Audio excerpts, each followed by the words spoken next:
अस्सलाम वालेकुम to everyone. मुझे उम्मीद है कि आप सब ठीक होंगे और आपकी एमनीकेट की प्रिपरेशन भी अच्छी जा रही होगी। आज की इस वीडियो में मैं आपसे डिस्कस करूंगी कि आपने 1 मंथ में इंग्लिश की प्रिपरेशन कैसे करनी है, आपने कौन कौन से टॉपिक्स याद करने, स्पेसिफिक जो टॉपिक्स हैं उनको अगर आप अच्छे तरीके से करें तो इंशाल्लाह आप 18 आउट ऑफ 18 में इंग्लिश में स्कोर कर सकते हैं। क्योंकि इंग्लिश इतना डिफ़िकल्ट सब्जेक्ट नहीं होता, लेकिन स्टूडेंट्स ये करते हैं कि वो सिलेबस से इररिलेवेंट चीज़ें जो है वो पढ़ने लग जाते हैं, जिसकी वजह से जो सिलेबस वाली चीज़ें हैं ना वो अच्छे तरीके से नहीं हो पाती और वो इंग्लिश में अच्छा स्कोर नहीं कर सकते। तो इस वीडियो में मैं आपको बताऊंगी कि आपने कौन कौन से टॉपिक्स प्रिपेयर करने हैं और कौन कौन से टॉपिक्स की प्रैक्टिस करनी है, किस तरीके से करनी है, कौन सी बुक से करनी है। तो आपने वो करना है तो वो इनफ होगा आपके लिए, पेपर उधर ही से आएगा। तो चलें वीडियो को स्टार्ट करते हैं। जो टेंसेस का टॉपिक है वो आपके पीएमडीसी के सिलेबस में मौजूद है, लर्निंग आउटकम्स में। तो आपने ये प्रिपेयर कहाँ से करना है, गिब्स की ग्रामर बुक से आपने टेंसेस का टॉपिक प्रिपेयर करना है, ठीक है।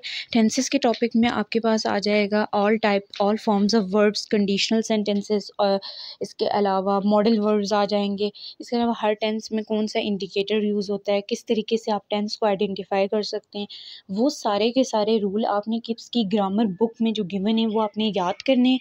उसके बाद आपने प्रैक्टिस करनी है, ठीक है। फिर आपको अच्छे तरीके से टेंसेस पे ग्रिप हासिल हो जाएगी और यहाँ से आपको एमसीक्यूज़ आएंगे।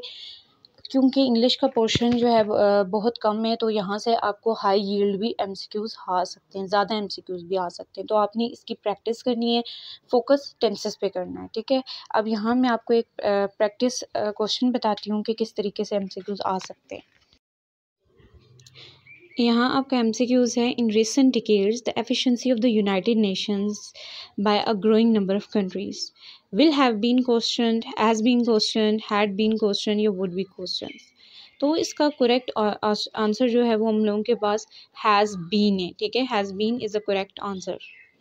अब जब आप रूल्स पढ़ेंगे तो आपको समझ आ जाएगा इसका हैज़ बीन क्यों आया है, ठीक है। अब लर्निंग आउटकम में जो टॉपिक इंक्लूड है वो हम लोगों के पास है सेंटेंस स्ट्रक्चर। सेंटेंस स्ट्रक्चर में आपके पास सेंटेंस की टाइप्स आ जाती हैं, जिनमें कंपाउंड, कम्प्लेक्स और सिंपल सेंटेंस और कंपाउंड कम्प्लेक्स, ठीक है। ये वाली टाइप्स आपने करनी है। और इसके अलावा क्लॉजेज आ जाते हैं, फ्रेजेस आ जाते हैं, फ्रेगमेंट्स आ जाते हैं, ठीक है। कंपाउंड कम्प्लेक्स या आपने जो सेंटेंसेज हैं आपने किप्स की ग्रामर बुक से पढ़ने हैं। क्लॉजेज, फ्रेजेस और फ्रेगमेंट्स जो हैं वो आपने केमिकल ग्रामर में भी है, लेकिन आप किप्स ग्रामर की बुक पे पढ़ लें, वहाँ ज़्यादा अच्छा लिखा हुआ है, ठीक है। तो इसमें ये आ जाता है आप लोगों के पास। इसके अलावा सेंटेंस की और टाइप्स भी होती हैं, जिसमें आपके पास एक्सक्लेमेटरी सेंटेंस, असर्टिव सेंटेंस, तो उधर से भी आपको एमसीक्यूज आ सकते हैं। लेकिन जो पिछले 2 सालों से एमसीक्यूज आ रहे हैं वो आपके कम्प्लेक्स, कंपाउंड और सिंपल पे आ रहे हैं, तो वो आपने अच्छे तरीके से कवर अप करने हैं। तो अभी मैं आपको एक एमसीक्यूज बताती हूँ कि किस तरीके से एमसीक्यूज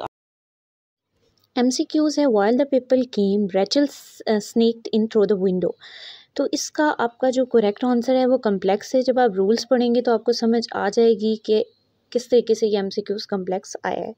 तो एमसीक्यूज़ इस तरीके से ही आएंगे। नेक्स्ट जो टॉपिक है वो हम लोगों के पास है subject verb agreement. Subject verb agreement भी आपने किप्स की ग्रामर बुक से करना है। फर्स्ट चैप्टर है और वो वहाँ बहुत डिटेल में लिखा हुआ है, अच्छे तरीके से लिखा हुआ है। तो वो रूल्स आपने तैयार करने हैं और उसके बाद अप्लाई करने, प्रैक्टिस करनी है, फिर आपको समझ आ जाएगी ईजिली। रूल्स को याद करने के बाद अप्लाई करना है तो इसका मतलब कि वो चीज़ आपको क्लियर हो गई है, ठीक है। और सब्जेक्ट वर्ब एग्रीमेंट से जो है वो हाई यील्ड एमसीक्यूज़ आते हैं, लाइक 2 से 3 एमसीक्यूज़ हर साल आते हैं। तो आपने ये टॉपिक अच्छे तरीके से तैयार करना है। अब जैसे कि हमारे पास एमसीक्यूज़ है, ईदर माय मदर और my father coming to the meeting, is होगा, आर होगा या हैव बीन या नन ऑफ दीज। तो इसका करेक्ट ऑप्शन इज़ है। तो जब आप रूल्स पढ़ेंगे तो आपको पता लग जाएगा कि इज़ या आर कैसे आया है, ठीक है। अब हमारे पास टॉपिक आ जाता है प्रीपोजिशंस। प्रीपोजिशन का जो है वो बहुत डिफ़िकल्ट होती है, लाइक इसको टैकल करना। तो मैं आपको लेक्चर जो है डिस्क्रिप्शन में दे दूँगी, आपने वो लेक्चर ले लेना है, ठीक है। उसके बाद अच्छे तरीके से उस लेक्चर को समझ के फिर आपने एमसीक्यूज़ की प्रैक्टिस करनी है। तो प्रीपोजिशन का टॉपिक इंशाल्लाह आपका कवर अप हो जाएगा, ठीक है। बाकी प्रीपोजिशंस के लिए आपने पास्ट पेपर्स को सॉल्व करना है, ठीक है। प्रीपोजिशंस का जो है वो थोड़ा डिफ़िकल्ट होता है, इसलिए लेक्चर्स गिवन कर दूँगी तो वो आपने सुन लें, तो सुन लेने तो बस इतना इनफ है। आर्टिकल्स का जो टॉपिक है वो आपने आर्टिकल्स बेसिकली आ एन दी है इंदा होते हैं, ठीक है। वो आपने टॉपिक किप्स की नहीं, chemical grammar books by sir Salmanul Wahid की बुक से आपने आर्टिकल्स वाला टॉपिक करना है, ठीक है।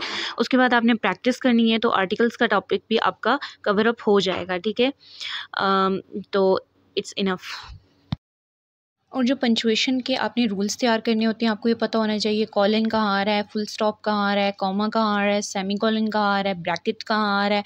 तो ये सब आपको पता होना चाहिए कि इनडायरेक्ट सेंटेंस के केस में किस तरीके से कॉमा लगेगा, डायरेक्ट सेंटेंस के केस में किस तरीके से लगेगा।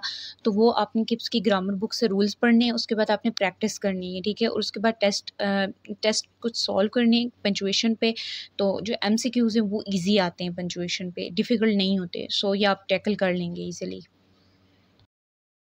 अच्छा, स्पेलिंग और कैपिटलाइजेशन के रूल्स आपने किप्स की ग्रामर बुक से पढ़ लेना है। स्पेलिंग के MCQs आएंगे तो वो नॉर्मल ही आपको MCQs इजी आते हैं, ठीक है। कैपिटलाइजेशन के अगर कोई वर्ड है तो उसके साथ वो कैपिटल लेटर के साथ आएगा या स्मॉल लेटर के साथ आएगा, तो वो रूल्स आपकी किप्स की ग्रामर बुक में है। और स्पेलिंग और कैपिटलाइजेशन जो है ना, बेसिकली आपने नॉर्मल MCQs प्रैक्टिस कर लेने तो कवर अप हो जाएगा, इसका इतना नहीं है। तो अलबत्ता आपको ख़ुद भी ये आता होगा, जब आपने बुक रीडिंग की हुई होगी तो ईज़िली कैपिटलाइजेशन और स्पेलिंग वाले MCQs हो जाते हैं। तो इस तरीके से पेपर आता है कि मतलब ईजी होते हैं MCQs इस पे।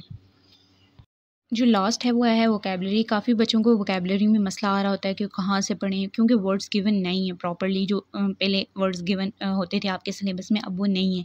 तो मैं आपको ये सजेस्ट करूँगी, वोकेबलरी में आपने अपना टाइम वेस्ट नहीं करना। आपको वर्ड्स कुछ ऐसे ही आएंगे, ईजी आएंगे, जो आपको आते होंगे FSC के लेवल तक के, ठीक है।